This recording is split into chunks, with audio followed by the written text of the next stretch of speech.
মাটির বোতল, নকশা কাটা, জ্বালার গায়েও বিভিন্ন ডিজাইন। সূর্যের তাপ বৃদ্ধির সঙ্গে সঙ্গে বাজারে মাটির পাত্রের হাই টিআরপি। ধীরে ধীরে অসহ্য হয়ে উঠছে গরম। টিভির পর্দার মেয়েটি গায়ে লেবুওয়ালা সাবান মেখে ঝর্ণায় হাপুস হুপুস করে স্নান করছে, কিংবা বিজ্ঞাপনে ঘামাচি মারার পাউডার হাজারে হাজারে অ্যাটেন্ডেন্সের খাতা ভরাচ্ছে। এমন সময় বাজারে এলো শুদ্ধ বাংলা মাটির জলের বোতল, মুখে স্টিলের ঢাকনা। গ্রীষ্মকালে এই বোতল, এই কলসি যেমন তৃষ্ণা মেটায়, তেমনি আবার শরীরের পক্ষেও ভালো। দিনের পর দিন তাপমাত্রার পারদ আস্তে আস্তে করে বাড়ছে। তার মধ্যেই প্রত্যেকটা মানুষের জন্য কিন্তু প্রয়োজন ঠান্ডা জল। তবে ফ্রিজের ঠান্ডা জল কিংবা প্লাস্টিক বোতলের জল নয়, যা খুবই শরীরের পক্ষে ক্ষতিকারক। তার জন্য কিন্তু অবশ্যই মানুষের শরীরের দিকে খেয়াল রাখতে হবে মাটির কলসি, অর্থাৎ মাটির কলসে বা মাটির জ্বালার মধ্যে যে জল, তা যেমন একদিকে মানুষের শরীরের পক্ষে উপকার, তেমনি আরেকদিকে কিন্তু বলা যায় এই মাটির কলসি বা মাটির যে জ্বালা, তার মধ্যে জল রাখলে কিন্তু জল সবসময় প্রায় সময় ঠান্ডা থাকে, আর সেই জল খেলে কিন্তু মানুষের তৃপ্তি জুড়ে। বছরের অন্য সময় মাটির পাত্রের চাহিদা তেমন ভাবে না থাকলেও গরমে টাকা মাটি, মাটি টাকা।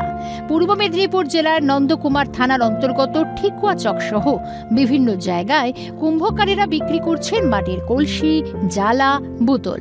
মাটির পাত্র লক্ষ্মী লাভের পথ দেখাচ্ছে। দেদার বিকোচ্ছে বোতল, কলসি, কুজো। মাটির বোতলে জলও যেমন স্বচ্ছ থাকে, থাকে ঠান্ডাও। বলিস মানে মাটির জিনিসের তো কোনো ক্ষতি নেই। মাটির জিনিসে জল বা রান্না করে খেলে মাটির জিনিস খুবই উপকৃত।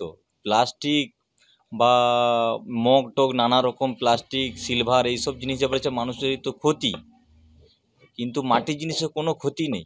মাটির জিনিস ব্যবহার করলে শরীরও ভালো থাকবে। বিশেষজ্ঞ ডাক্তারবাবু এখন সবাই বলছে মাটির জিনিস ব্যবহার করতে। এই যে গরমের দিনে যে জীবাণু, প্লাস্টিকের জিনিসে জল খাওয়া, ফ্রিজের জল খাওয়া শরীরে ক্ষতিকর। মাটির কলসিতে, মাটির বোতলে জল খেলে শরীরে উপকার আছে এবং এতে কোনো জীবাণু নেই। এতে থেকে মানুষের অনেকটা উপকৃত হবে। আমরা সেইভাবে বানাচ্ছি। মাটিটা যখন পুড়া হয়ে যাচ্ছে, এর জীবাণু সব নষ্ট হয়ে যাচ্ছে। আর এই জলটা খেলে শরীরে উপকার, রৌদ্রের সময় শান্তি পাবে, সব কিছুর দিক থেকে উপকার পাবে। মাঝে জায়গা কেড়ে নিয়েছিল সস্তার প্লাস্টিক, তবে মানুষ এখন যথেষ্ট সচেতন। খাবার জলের জন্য ব্যবহার করছেন তামা, বাঁশ, মাটির, নিদেন পক্ষে স্টিলের বোতল। আর তাই গ্রীষ্মের দুপুরে ফুরসত মিলছে না কুম্ভকারদের। অবশ্য ফুরসত চাইছিল না তারা। মাটির বোতল তৈরি করছেন, এর পাশাপাশি মাটির বিভিন্ন ধরনের আনুষঙ্গিক আসবাবপত্র, জিনিসপত্র তারা তৈরি করছেন। আর এই মৃৎশিল্পের উপরেই তারা নির্ভরশীল।